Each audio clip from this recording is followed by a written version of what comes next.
Assalamualaikum warahmatullahi wabarakatuh.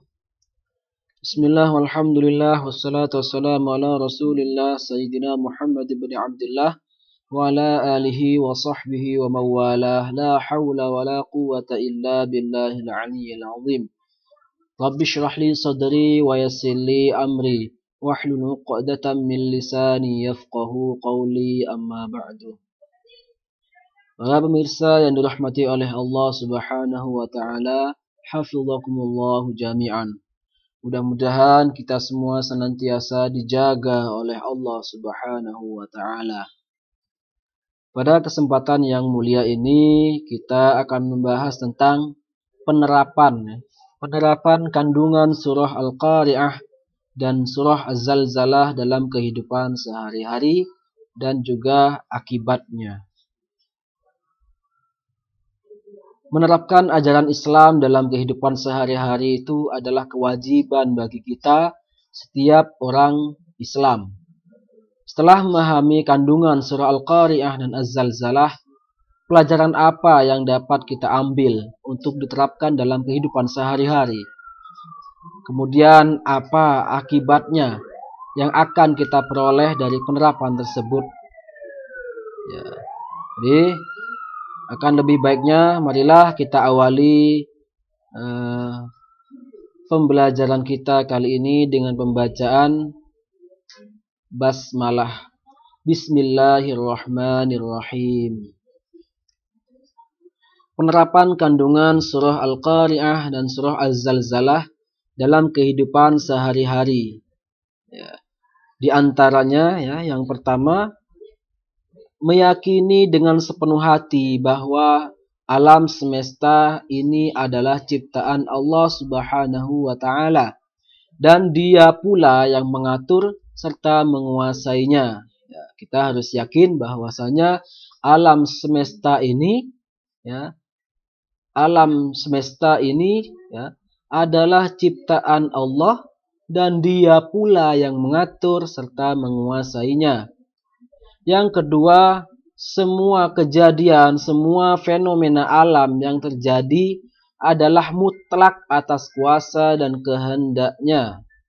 Jadi jangan kita kait-kaitkan kejadian atau fenomena alam yang terjadi itu dengan sesuatu pun kecuali sesuatu itu adalah kuasa dan kehendak Allah. Yang ketiga, meyakini bahwa alam ini akan mengalami kehancuran, yang berarti hidup di dunia tidaklah kekal. Jadi tidak ada satupun makhluk yang kekal abadi di dunia, tidak ada. Selanjutnya yang keempat, meyakini dengan sepenuh hati bahwa semua amal manusia akan dimintai pertanggungjawaban pada hari kiamat. Sesuai dengan terjemahan dari akhir surah Az-Zalzalah tadi, amal manusia seberat zarrah pun itu akan ditampakkan balasannya. Dan juga sebaliknya, keburukan seberat zarrah pun itu juga akan ditampakkan balasannya. Jadi kita harus yakin dengan sepenuh hati bahwa semua amal manusia itu baik maupun buruk akan dimintai pertanggungjawaban nanti di akhirat. Selanjutnya yang kelima, kita selalu menjaga diri dengan bergaul bersama orang-orang soleh, dan juga kita harus menjauhi orang-orang yang biasa berbuat maksiat.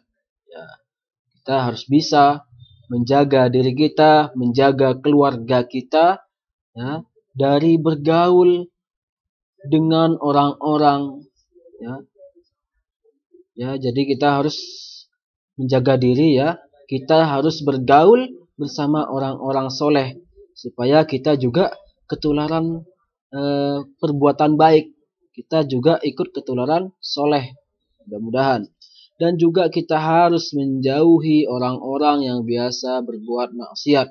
Karena jika kita dekat dengan orang yang sering berbuat maksiat, kemungkinan besar kita akan tertular, kita juga akan kemungkinan besar akan berbuat maksiat pula. Selanjutnya yang keenam, kita berusaha dengan sungguh-sungguh untuk dapat melaksanakan ajaran agama secara baik sesuai petunjuk Rasulullah Sallallahu Alaihi Wasallam. Kita harus berusaha dengan sungguh-sungguh untuk dapat melaksanakan ajaran agama secara baik, ya, tentunya sesuai dengan petunjuk Rasulullah Sallallahu Alaihi Wasallam. Selanjutnya yang ketujuh adalah kita harus berusaha meningkatkan amal kebaikan kita dan juga menjauhi perbuatan yang dilarang agama. Selanjutnya yang kedelapan, hendaknya kita berdoa kepada Allah Subhanahu wa taala agar tidak bertemu dengan kejadian hari kiamat. Ya.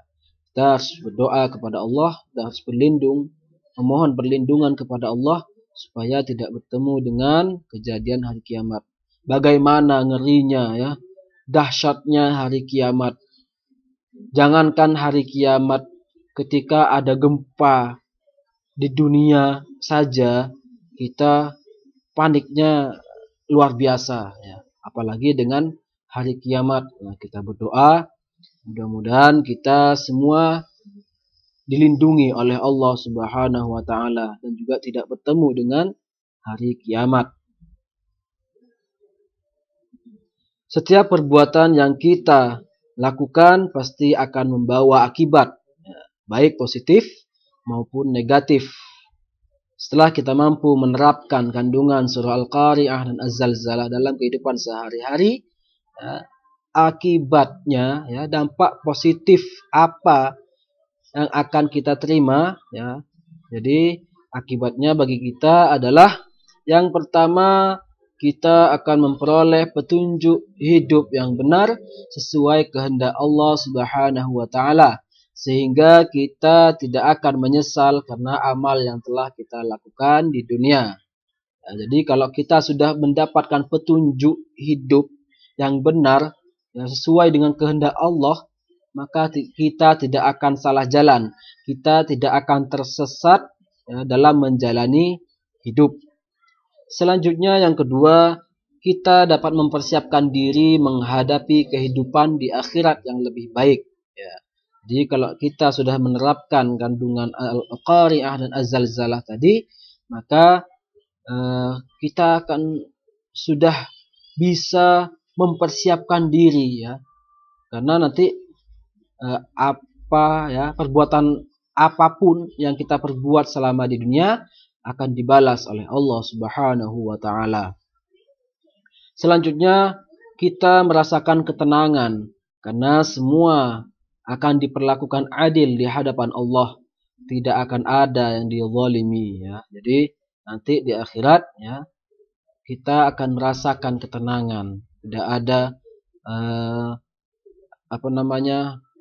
pilih kasih, ya, tidak ada. Jadi di hadapan Allah nanti kita akan diperlakukan adil. Tidak ada yang akan dizalimi.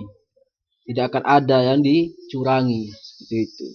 Selanjutnya yang keempat, kita lebih mantap dalam beramal karena yakin akan mendapat balasan dari Allah Subhanahu wa taala. Jadi kita sudah tahu bahwasanya amal sekecil apapun itu, ya, seremeh apapun amal yang kita perbuat, ya, kalau itu baik maka akan mendapatkan balasan dari Allah Subhanahu wa taala. Sebaliknya, seremeh apapun amal itu kalau buruk, ya. Jadi seremeh apapun amal buruk itu pasti akan dibalas oleh Allah Subhanahu wa taala. Jadi itulah penerapan dan juga akibatnya daripada menerapkan kandungan surah Al-Qari'ah dan Az-Zalzalah dalam kehidupan sehari-hari. Mudah-mudahan apa yang Bapak sampaikan bermanfaat dan barokah. Mari kita tutup pembahasan kita kali ini dengan doa kafaratul majlis.